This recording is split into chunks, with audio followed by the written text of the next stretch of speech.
नमस्ते विद्यार्थियों, संस्कार भारती की ऑनलाइन क्लासों में स्वागत है आपका। हमारा टॉपिक चल रहा था ट्रिपल इंटीग्रल, और ट्रिपल इंटीग्रल में एक्सरसाइज के सवाल हम लोग कर रहे थे। 4-5 सवाल हम लोग कर चुके थे। आज आगे के सवालों को स्टार्ट करते हैं। तो लेते हैं प्रश्नावली का 5वां सवाल। लिमिट है हमारे पास 0 से 2, दूसरी लिमिट है 0 से x, और तीसरी लिमिट दी है 0 to x plus y। सवाल हमारे पास है e to the power x y plus 2z, और साथ में है dx,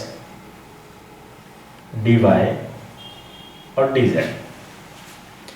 सवाल दिया हुआ है ट्रिपल इंटीग्रल का, आपको लिमिट दी हुई है, साथ में एक फंक्शन दिया हुआ है dx, dy और dz। अभी तक सवालों को जैसे सॉल्व कर रहे थे, हम उसी प्रकार से इसे सॉल्व करेंगे। ये मैंने आप लोगों को बताया था कि हम इसे पीछे से सॉल्व करना चालू करते हैं, यानी पहले dz के लिए सॉल्व करेंगे, उसके बाद dy के लिए, उसके बाद dx के लिए। यानी ट्रिपल इंटीग्रल को पहले हम सॉल्व करके डबल इंटीग्रल में बदलते हैं, फिर डबल इंटीग्रल को सिंगल में, और फिर सिंगल को हम सॉल्व करते हैं। तो स्टार्ट करते हैं इसको।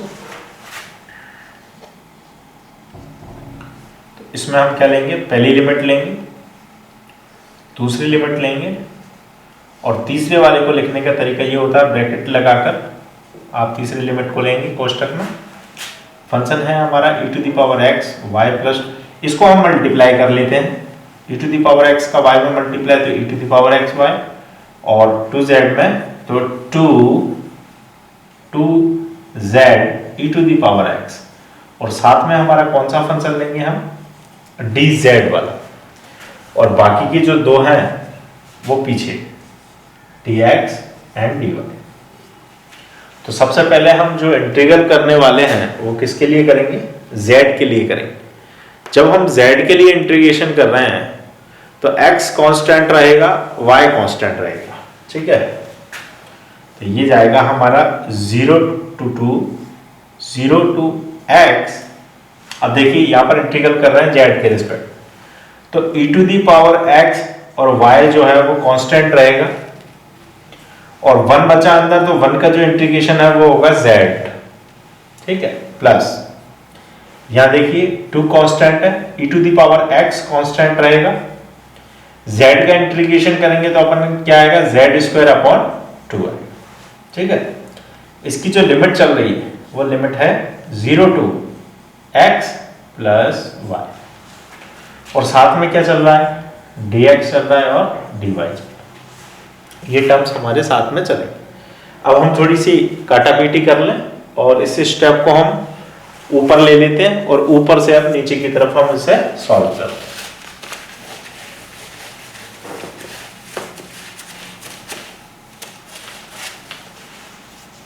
देखिए ये अब हमारे पास सवाल है 0 से 2 लिमिट है, 0 to x लिमिट है, e to the power x y z। ये 2 से मैं 2 कैंसिल कर देता हूं, यहां पर ये बचेगा अपने पास e to the power x z², और उनकी जो लिमिट है 0 to x plus y, और साथ में हमारे पास चल रहा है dx और dy। ये मैंने फंक्शन ले लिया ऊपर वापस से, और अब हम क्या करते हैं, इसको सॉल्व करते हैं। देखिए लिमिट रखना है, तो ये जो दो लिमिट चल रही है अपनी 0 to 2 और 0 to x, ये तो मैंने वैसे ही छोड़ दिया। z की जगह पर आपको वैल्यू पुट करनी है लिमिट की। तो देखिए e to the power x और y, z की जगह पर क्या लिखेंगे आप, x प्लस y। ऐसे इधर e to the power x और z² चल रहा है, तो z² की जगह पर ये टर्म्स क्या बनेगा, x प्लस y का होल स्क्वायर, क्योंकि z का स्क्वायर था, ठीक है। और इनके साथ में चल रहा है हमारा, अब देखिए 0 पुट करेंगे लोअर लिमिट, तो यहाँ 0 हो जाएगा, यहाँ 0 हो जाएगा, तो वो पूरा टर्म्स ही 0 है। तो अपर लिमिट रखने के बाद ये फंक्शन हमारा बनेगा किसके लिए, dx के लिए और dy के लिए। अगले स्टेप में हम इसे थोड़ा सा और सॉल्व कर देते हैं। देखिए मल्टीप्लाई कर देता हूं मैं इनके अंदर, ताकि हमें आगे इंटीग्रेशन करने में आसानी हो। तो ये क्या टर्म्स बनेगा, देखिए x y e to the power x, multiply कर दिया, x y to the power x, आगे बनेगा y square e to the power x, ठीक है, प्लस यहाँ देखिए होल स्क्वायर खुलेगा और e to the power x का मल्टीप्लाई भी होगा, तो ये टर्म्स बनेंगे x square e to the power x plus y square e to the power x plus 2xy e to the power x. ये देखिए a square plus b square plus 2ab बन गया, तो x square Y square 2xy और e to the power x का हमने इसमें सभी में मल्टीप्लाई कर दिया, और पीछे जो हमारे टर्म्स चल रहे हैं वो चल रहे हैं dx और dy, ठीक है। अब हम इस इंटीग्रेशन को y के लिए सॉल्व करेंगे, तो ये देखिए अब हम क्या लिखेंगे, अगली लिमिट और फिर ब्रैकेट लगाएंगे। ब्रैकेट में हमारे पास लिमिट है 0 to x, ठीक है, और हमारे पास फंक्शन है x y e to the power x plus y square e to the power x plus x square e to the power x plus y square e to the power x plus 2xy e to the power x। ये हमने अभी multiply कर लिया, और इसके साथ में हम जो पद लेने वाले हैं वो कौन सा लेंगे, dy का लेंगे, और बाहर हमारा जो रहेगा वो क्या रहेगा, dx, ठीक है, क्योंकि y के रिस्पेक्ट में कर रहे हैं। अब y के रिस्पेक्ट में हम इंटीग्रेशन कर देते हैं, देखिए 0 से 2, ठीक है। अब देखिए हम, अब जैसे मैंने बताया था कि z के लिए जब आप इंटीग्रेशन कर रहे हैं तो x और y कांस्टेंट रहेंगे, यहां आप y के लिए अब इंटीग्रेशन कर रहे हैं तो x वाला टर्म्स जो है आपका कांस्टेंट रहेगा, ठीक है। देखिए x वाला टर्म्स कौन सा है, x e to the power x, ये x e to the power x constant है, और ये जो y बचा इसका हम इंटीग्रेशन कर देते हैं, तो इसका इंटीग्रेशन क्या आएगा, y स्क्वायर अपॉन 2 प्लस, यहाँ देखिए यहाँ जो e to the power x वाला टर्म्स है ये कांस्टेंट है, तो e to the power x को हम वैसे ही छोड़ रहे हैं, y स्क्वायर है तो इसका integration y cube upon plus, ऐसे ही देखिए यहाँ देखिए ये दोनों ही टर्म्स x वाले टर्म्स हैं कांस्टेंट रहेंगे, तो ये तो बाहर आ गए x square e to the power x, अंदर बचा 1 का जो इंटीग्रेशन है वो कितना आएगा, y, तो यहाँ पर y आगे, या फिर e to the power x constant है, y स्क्वायर का करेंगे तो y क्यूब अपॉन, ये देखिए ये वाले जो टर्म्स हैं ये दोनों सेम थे, हम इनको ऐड भी कर सकते थे ताकि हम टर्म्स जो हमारे इतने सारे हो रहे हैं उसको हम कम कर पाएं। तो अगले स्टेप में हम ऐसा कर देंगे, जो सब्ट्रैक्ट हो रहे होंगे सब्ट्रैक्ट कर देंगे, एडिशन हो रहा होगा तो एडिशन कर देंगे, प्लस अब देखिए यहाँ पर x वाले टर्म्स जो भी हैं यानी 2x और e to the power x constant है, y को इंटीग्रेशन करेंगे तो y स्क्वायर अपॉन 2 आएगा, और ये इंटीग्रेशन हो गया, लिमिट है 0 to x और साथ में अब चलेगा हमारा dx। तो देखिए ये हमने y के रिस्पेक्ट में इंटीग्रेशन कर दिया और लिमिट लगा दी। अब हम y की लिमिट रखेंगे और x के सापेक्ष इसका इंटीग्रेशन करेंगे। इसके लिए हम एक बार सवाल को चेक कर लेते हैं, क्योंकि मिटाने के बाद इसको वापस रीचेक नहीं किया जा सकता। e to the power x y square e to the power x, इधर x square y square 2xy आएगा, x square y square 2xy और e to the power x सभी के साथ में हम y वाले टर्म्स के साथ में इंटीग्रेशन कर रहे हैं, तो x e to the power x आएगा, y का इंटीग्रेशन करेंगे तो y स्क्वायर अपॉन 2 आएगा, यहाँ e to the power x constant है, y स्क्वायर का इंटीग्रेशन होगा तो y क्यूब अपॉन 3 आएगा, x square e to the power x दोनों ही कांस्टेंट है, अंदर बचेगा 1 का इंटीग्रेट y आएगा, यहाँ e to the power x constant है, y स्क्वायर का अगर इंटीग्रेशन करेंगे तो y क्यूब अपॉन 3 आएगा। यहाँ पर देखिए 2x e to the power x constant है, y का करेंगे तो y स्क्वायर अपॉन 2 आएगा और साथ में चलेगा dx। तो यहाँ तक हमने चेक कर लिया है कि हमारा लगभग ठीक है, कोई गलती अभी तक नहीं हुई है। अब हम y की लिमिट पुट कर देते हैं कि y की लिमिट क्या बन रही है, ठीक है।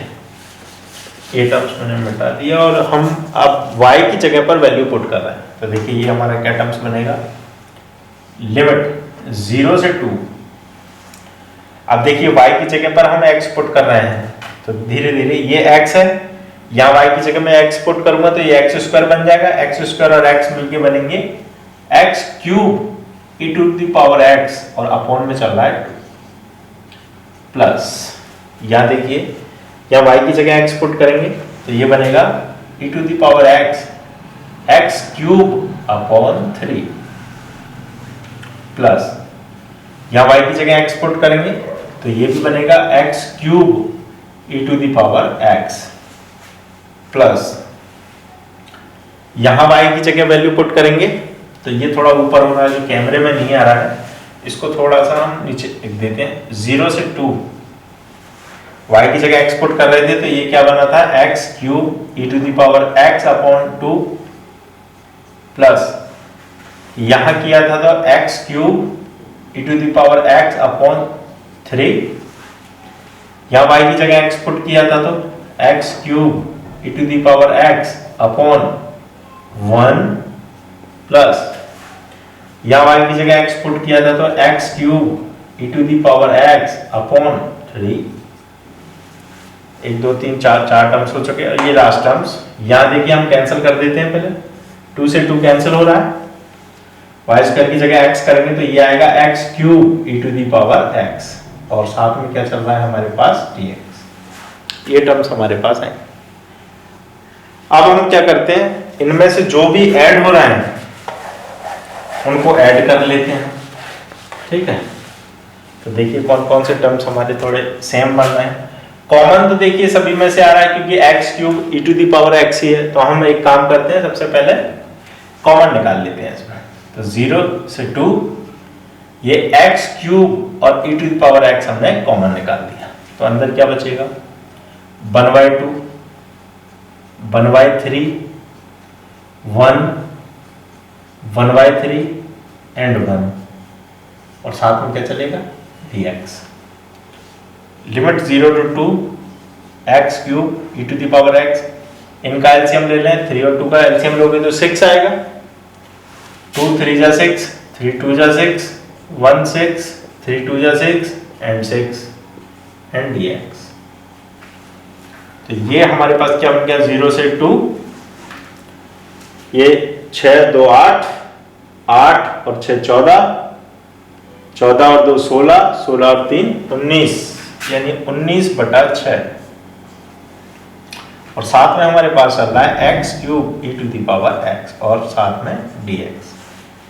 तो 19/6 जो है हमारा बाहर हो जाएगा, कांस्टेंट नंबर है। हम इसे वापस ऊपर से शुरुआत करते हैं।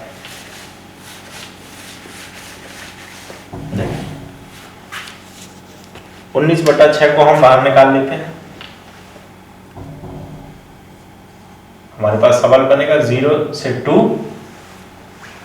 x cube e to the power x and dx, यानी हमारा अब लास्ट इंटीग्रेशन रह गया है, लेकिन ये इंटीग्रेशन थोड़ा लंबा बन सकता है क्योंकि x क्यूब है, आइलेट का फॉर्मूला हमें सेट करना पड़ेगा। ठीक 19/6 और अब हम इसको सॉल्व कर रहे हैं, तो इसमें फर्स्ट सेकंड लगेगा, फर्स्ट x क्यूब इंटीग्रल दूसरे का d/dx, फर्स्ट इंटीग्रेशन और ये पूरे का इंटीग्रेशन, यहां से ये पूरे का इंटीग्रेशन होता है, ठीक है। तो क्या बनेगा 19/6 x क्यूब, ठीक है, e to the power x और इस पर लिमिट क्या है 0 से 2, ठीक है 1। इसका इंटीग्रेशन करेंगे तो 3x स्क्वायर, इसका करोगे तो e to the power x, ठीक है। लिमिट 0 से 2 चल रही है, यहां पर भी लिमिट है 0 से 2 और dx। तो देखिए यहां पर मैं एक, यहां देखिए x क्यूब लिखा हुआ है, यानी आपको मालूम है कि x क्यूब का जो इंटीग्रेशन होगा वो 3 बार होगा। काफी लेंथी सवाल हमने ले लिया, कोई बात नहीं, वैल्यू पुट कर देते हैं। X square e to the power 2 और 0 यानी कि 1 आएगा, माइनस 0 से 2 limit 3x square e to the power 2 minus 1 और dx। तो इस तरीके से ये देखिए इंटीग्रेशन सॉल्व होगा। इसका आगे का पार्ट आपको सॉल्व करना है क्योंकि मैंने एक सिंपल फॉर्म निकाल के दे दी।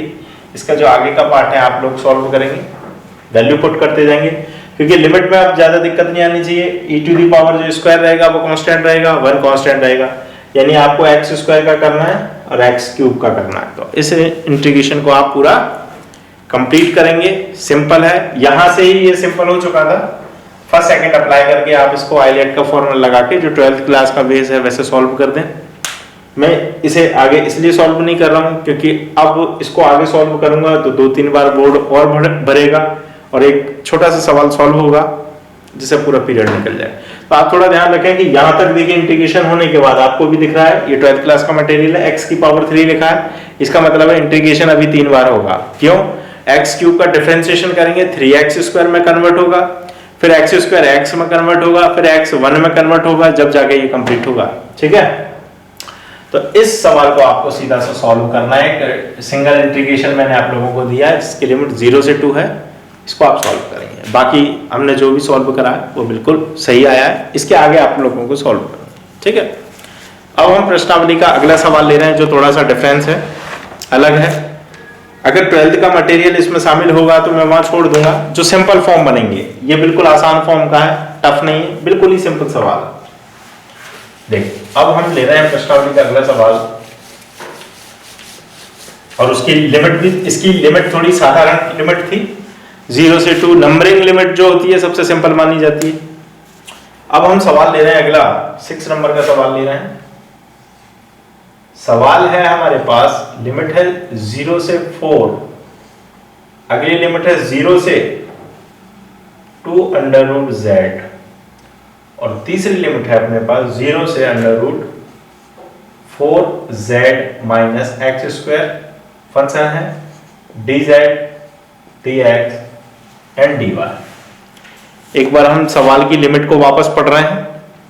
0 से 4, 0 से 2 अंडर रूट 2, 0 से under root 4z minus x square, dz dx और dy, ये सवाल हमें दिया हुआ है। इसमें देखिए लिमिट बिल्कुल भी साधारण नहीं है, कोई वक्र दिए हुए हैं लिमिट के रूप में, एक कांस्टेंट दिए सिंपल। जब सिंपल आएगी मैं खुद ही छोड़ दूंगा उसे, वो आप लोगों को सॉल्व करना होगा क्योंकि 12th के मटेरियल से बेस्ड सवाल है, सिंपल रहते हैं, टाइम बर्बाद, उसको सॉल्व करना यानी टाइम बर्बाद करना है। तो अब हम इससे सॉल्व करते हैं।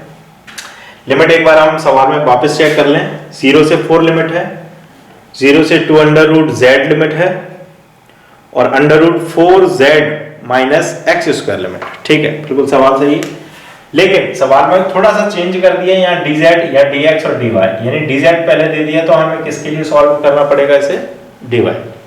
तो बिल्कुल आराम से हम इसे सॉल्व करते हैं क्योंकि इस सवाल में गलत होने के चांस ज्यादा है। थोड़ी सी भी लापरवाही अगर इसमें कर दी जाए या फॉर्मूला गलत सेट कर दिया जाए तो आंसर गलत हो जाएगा। 0 to 4 क्रम वही है जैसे अभी तक सॉल्व करते हैं। कोष्टक लिमिट लगा दी मैंने 0 से 4z माइनस एक्स स्क्वायर और फंक्शन क्योंकि y के लिए सॉल्व कर रहे हैं, पहले y है तो dz बाद में और dx भी बाद में। ठीक है, इसको सॉल्व 0 से 4, 0 से 2 अंडर रूट z। ठीक है, 2 अंडर रूट z हो गया। अब देखिए यहाँ पर y dy है, dy के साथ में कोई फंक्शन नहीं है यानी कि 1 है, 1 का अगर इंटीग्रेशन करेंगे तो कितना आएगा y और उसकी लिमिट कितनी रहेगी, ये लिमिट लिख देता हूं मैं 0 to under root 4z minus x square, साथ में क्या रहेगा हमारे पास dz और dx। 0 से 4, 0 से 2 under root z value put करने आएगी तो ये बनेगा 4z माइनस एक्स स्क्वायर और 0 पुट करेंगे तो 0 ही आएगा, 0 को लिखना अनिवार्य नहीं है और साथ में क्या चल रहा है हमारे पास dz और dx वाला पद। देखिए बड़े आराम से, अभी तक तो सिंपल है, dy का इंटीग्रेशन किया हमने y और लिमिट लगा दी 0 से √4z माइनस एक्स स्क्वायर और लिमिट को हमने पुट कर दिया है। dz और dx वाला क्रम हमारे साथ में चल रहा है। तो अब हम समीकरण को किसके लिए सॉल्व करेंगे? x के लिए सॉल्व करेंगे और z को क्या मानेंगे? कांस्टेंट मानेंगे। तो देखिए इसे कैसे सॉल्व करें हम। इसको मैं ऊपर ले लेता हूं और फिर ऊपर से इसको सॉल्व करते हुए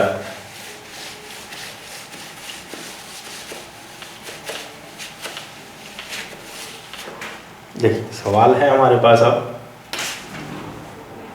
0 से 4, 0 से 2 √z और अंडर रूट में 4z माइनस एक्स स्क्वायर, साथ में हमारे पास चल रहा है dz एंड dx।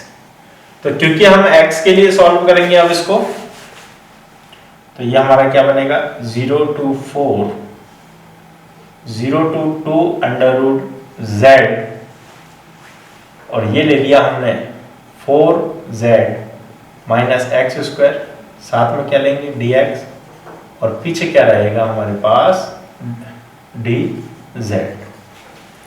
यानी कि अब जो इंटीग्रेशन होगा वो किसके रिस्पेक्ट में होगा? x के रिस्पेक्ट में होगा। x की लिमिट रखी जाएगी और z को जो है कांस्टेंट माना जाएगा।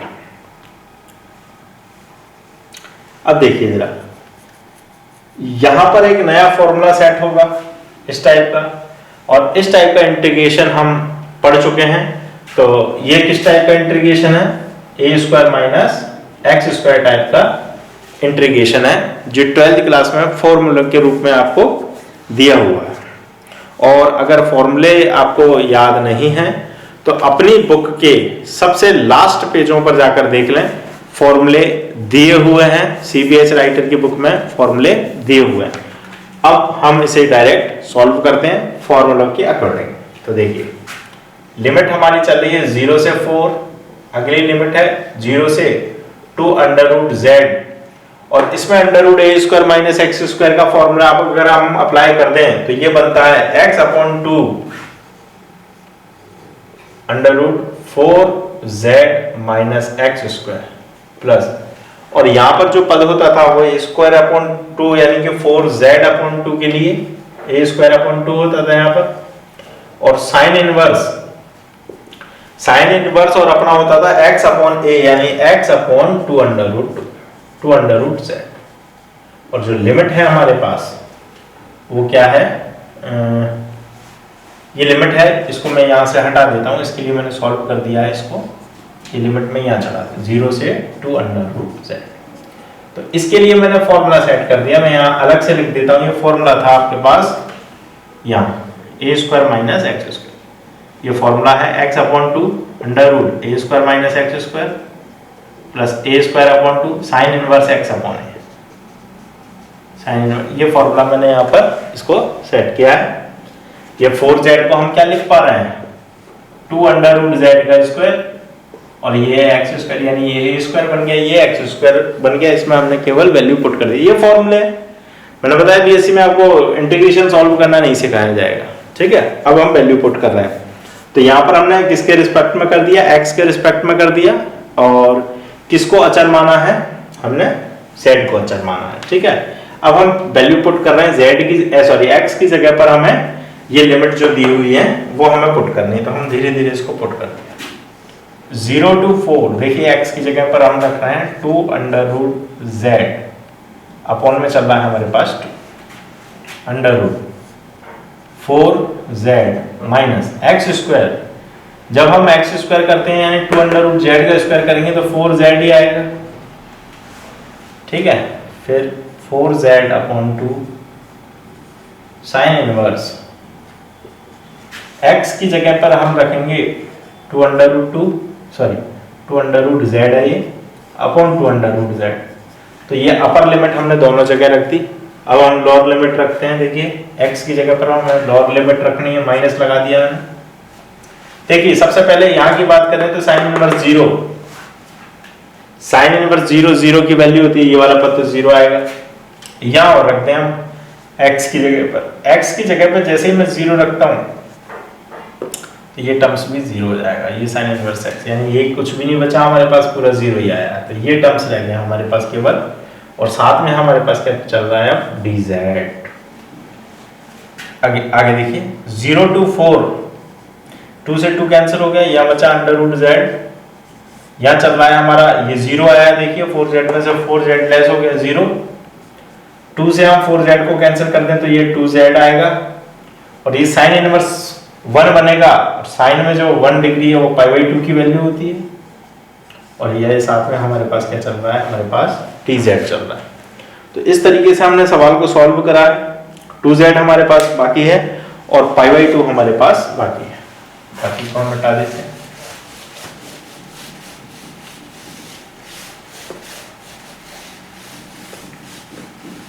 तो अब हमारे पास क्या टर्म्स आया देखते हैं। ये पद तो अंडर रूट जेड वाला तो जीरो हो गया पूरा, तो बचा क्या हमारे पास 0 to 4 लिमिट, ये जीरो हो चुका। हमारे पास बचा है 2z और ब्रैकेट में π/2, और साथ में चल रहा है हमारे पास dz।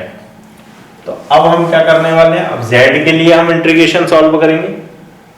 तो देखिए 2 से 2 कैंसिल हो रहा है, पाई बाहर आ रहा है, तो पाई बाहर हो गया, अंदर बचा 0 to 4 z dz। ये फिर सिंपल इंटीग्रेशन बन गया एक ही लाइन का। इसका इंटीग्रेशन किया हमने z²/2, और लिमिट है हमारे पास 0 to 4। ठीक है, इसकी लिमिट रख देते हैं, ये पाई z² यानी 4 का स्क्वायर अपॉन 2 माइनस अगली लिमिट रखेंगे 0 से 0 आएगा, तो ये बन गया पाई, 4 का स्क्वायर करते हैं तो 16/2, और इसको अगर कैंसिल करते हैं 2 से 16 को कैंसिल करते हैं तो ये क्या बनेगा 8 पाई। तो 8 पाई जो है हमारा क्या बोलते हैं आंसर आ चुका है, ये कंप्लीट आंसर है। तो इस तरीके से हमने सवाल को सॉल्व कर दिया, बड़ा आसान सवाल था। केवल लिमिट और फॉर्मूलों का आप लोगों को बिल्कुल विशेष ध्यान रखना है। अगर आप इंटीग्रेशन नहीं कर पा रहे हैं तो 12th क्लास की जो बुक है उससे आप इंटीग्रेशन पहले सीखें, तभी इंटीग्रेशनों को आप सॉल्व कर पाएंगे, क्योंकि बिना फॉर्मूले के आप इंटीग्रेशन सॉल्व नहीं कर सकते हैं। प्रश्नावली का अगला सवाल ले रहे हैं हम, 7th नंबर का सवाल है। इस सवाल में थोड़ा सा चेंज कर दिया है, कार्तीय निर्देशांक ना देकर हमें एक ध्रुवीय निर्देशांक के रूप में सवाल दिया है, और ध्रुवीय निर्देशांक में सवाल है हमारे पास 0 से π/2 दे रखा है। ठीक है, फिर आगे है 0 to a sin थीटा, फिर तीसरी लिमिट दी है 0 to a² minus r² upon a। ठीक है, और सवाल है हमारे पास r d थीटा dr और dz, थीटा r और z। ठीक है, तो अब हम इस सवाल को सॉल्व कर रहे हैं। पीछे से चालू करेंगे तो ये z से चालू होगा, तो सॉल्व लिखने का तरीका भाई, पहली लिमिट को हम वैसे ही छोड़ते हैं हमेशा, दूसरी लिमिट को भी वैसे ही छोड़ते हैं, और अगली लिमिट को हम लेते हैं 0 to a² minus r² upon a। यहां है हमारा r dz d थीटा और dr। यहां हमारे पास चल रहा है 0 से π/2, 0 to a sin थीटा। ठीक है, अब r का इंटीग्रेशन करना है तो r तो कांस्टेंट की तरह देखें हम, अंदर आएगा z का इंटीग्रेशन कर दिया हमने, 1 का इंटीग्रेशन कर दिया, z की फॉर्म में आएगा।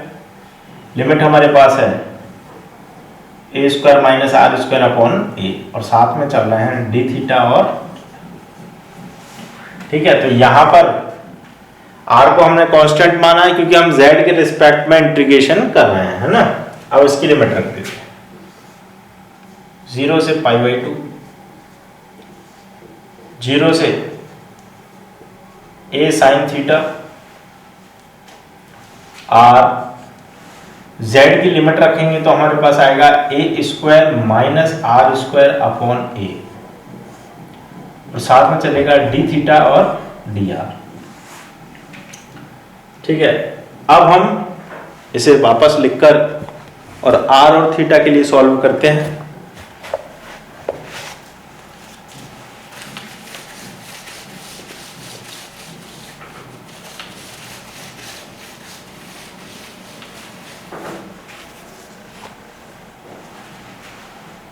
तो ये आएगा हमारे पास 0, एक बार उतार लें इसको, π/2 0 to a sin theta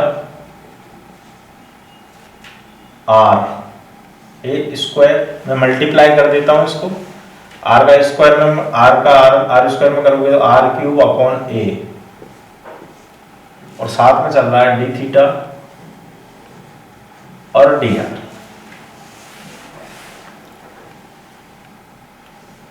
zero से π/2, ये 1/a बाहर हो गया। अब हम अगली कोष्टक में ले रहे हैं limit 0 to a sin theta r a square minus r cube, साथ में लेंगे हम dr को, पीछे रहेगा हमारे d थीटा 1/a 0 टू π/2। अब देखिए यहां पर r के रिस्पेक्ट में हमें इंटीग्रेशन करना है, a को कांस्टेंट मानना है।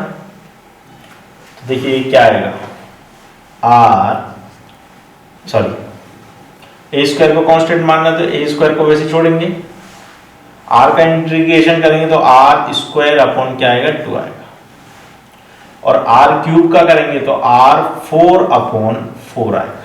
ठीक है, इसमें लिमिट क्या चल रही है 0 टू a sin थीटा, ये r के रिस्पेक्ट में हो गया, और यहां क्या चल रहा है d थीटा 1/a 0 टू π/2। ठीक है, r की जगह हम वैल्यू पुट कर रहे हैं तो क्या आएगा a स्क्वायर, फिर यहां पे भी a स्क्वायर कर रहे हैं sin स्क्वायर थीटा। ठीक है, अपॉन में क्या चल रहा है 2 minus r to the power 4 यानी a to the power 4 sin to the power 4 theta upon 4। अब लोअर लिमिट रखेंगे 0 रखेंगे तो ये 0 बनेगा r स्क्वायर, और r4 भी 0 बनेगा। ठीक है, तो ये टर्म्स हमारे पास आ गया, और साथ में क्या चल रहा है हमारे पास d। तो सवाल में जो है आपने जैसे अभी तक dx dy और dz को सॉल्व करते हैं कार्तीय निर्देशांक में, ये ध्रुवीय निर्देशांक के फॉर्म में दिया है तो r थीटा और dz कर दिया है। क्रम और सवाल को सॉल्व करने का तरीका वही रहेगा, ट्रिपल इंटीग्रल को आप डबल में कन्वर्ट करेंगे, डबल को सिंगल में, और सिंगल को आपको सॉल्व करना रहता है। तो आगे देखते हैं हम 1/a 0 से π/2, ये a टू दी पावर 4 बन गया, sin स्क्वायर थीटा अपॉन 2 आ गया, यहाँ a to the power 4 sin to the power 4 theta upon 4 आ गया। ठीक है, और साथ में क्या चल रहा है हमारे पास d थीटा, ये हमने d थीटा दे दिया।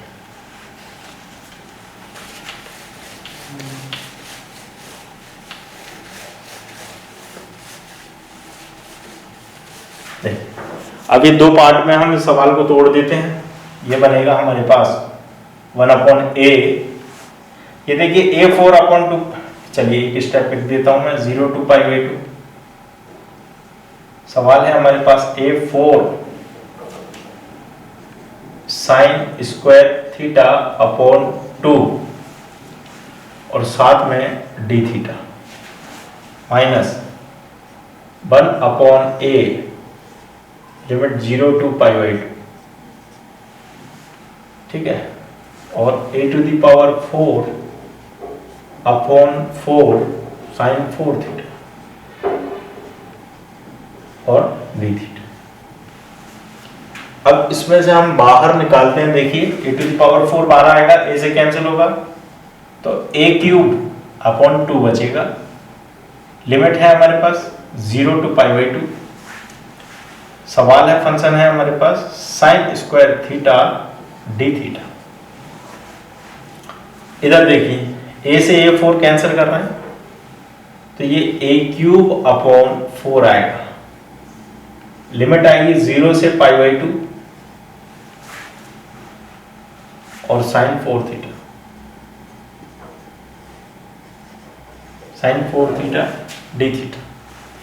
अब देखिए यहां पर लिमिट 0 to π/2 होती है तो हम गामा फंक्शन अप्लाई करते हैं, तो गामा फंक्शन में यहां पर अप्लाई कर रहा हूं,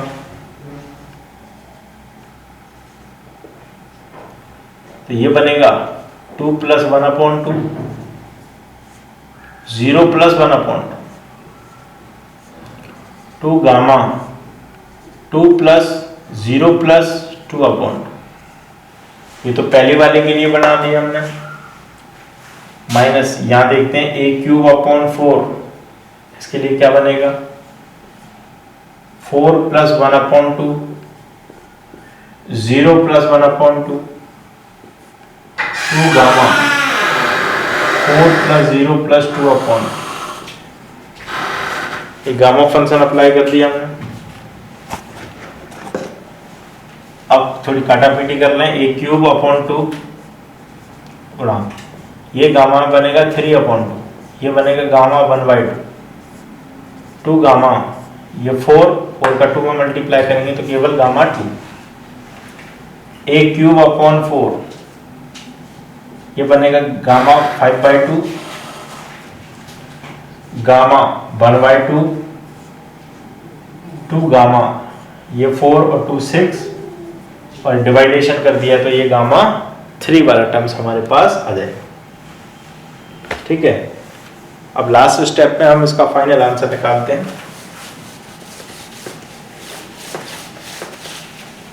ये आएगा हमारे पास, देखिए ए क्यूब अपॉन 2, 3/2 को खोल रहे हैं, 1/2 √π, फिर √π अपॉन 2 गुणा गामा 2 का 1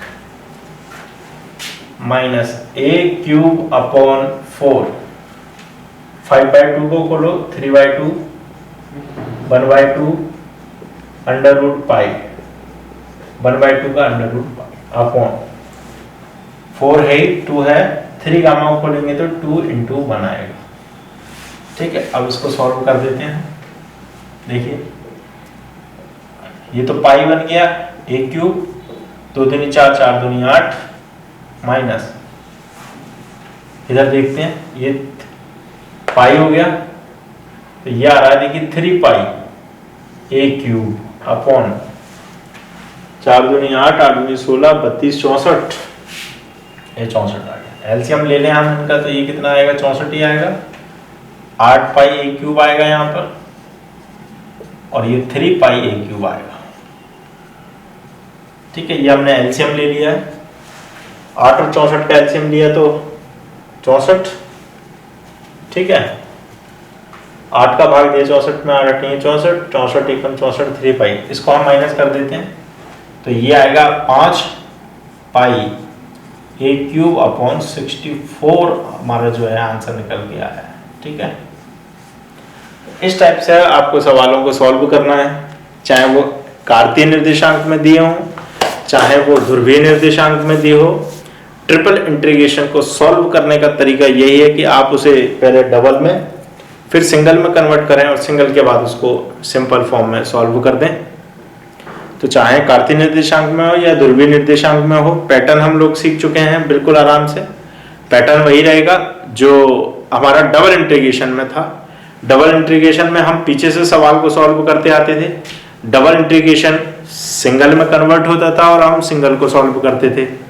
यहाँ एक क्रम और बढ़ा दिया है, यानी कि ट्रिपल इंटीग्रल दे दिया है तो हम उसे डबल में कन्वर्ट करेंगे, डबल के बाद सिंगल में कन्वर्ट करेंगे और सिंगल को सॉल्व कर देंगे। अभी प्रश्नावली के जो सिंपल सवाल थे वो हो चुके हैं।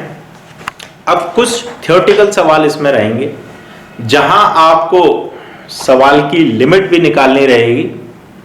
आपको कोई वक्र दिया होगा जिससे आपको लिमिट निकालनी है, जैसा डबल इंटीग्रेशन में हमने किया था। डबल इंटीग्रेशन में भी हमें कुछ वक्र दिए हुए थे, जैसे वृत्त दे देते थे, है ना, हाइपरबोला दे दिया, कॉर्डियॉइड दे दिया, तो इस टाइप के जो वक्र होते हैं या सरल रेखा दे दी, वहाँ से हम लिमिट निकालते थे, इंटीग्रेशन फिर सॉल्व करते थे लिमिट। तो अब जो हमारे पास ट्रिपल इंटीग्रल में भी सवाल आने वाले हैं वो थ्योरेटिकल आएंगे थोड़े से, यानी कि आपको एक थ्योरी दी होगी, एक वक्र का समीकरण दिया होगा, उस वक्र के समीकरण को आपको पहचानना है, उससे लिमिट निकालनी है ट्रिपल इंटीग्रल की, और फिर सॉल्व करने का तरीका जो अभी तक हम करते आए हैं वही रहेगा, वैसे ही सॉल्व करेंगे। ठीक है, तो आज के लिए इस वीडियो में इतना काफ़ी है। अगले वीडियो में हम इसके जो मैं बता रहा हूँ थ्योरी वाले जो सवाल हैं लिमिट निकालने वाले, उनको हम सॉल्व करेंगे। तब तक के लिए धन्यवाद।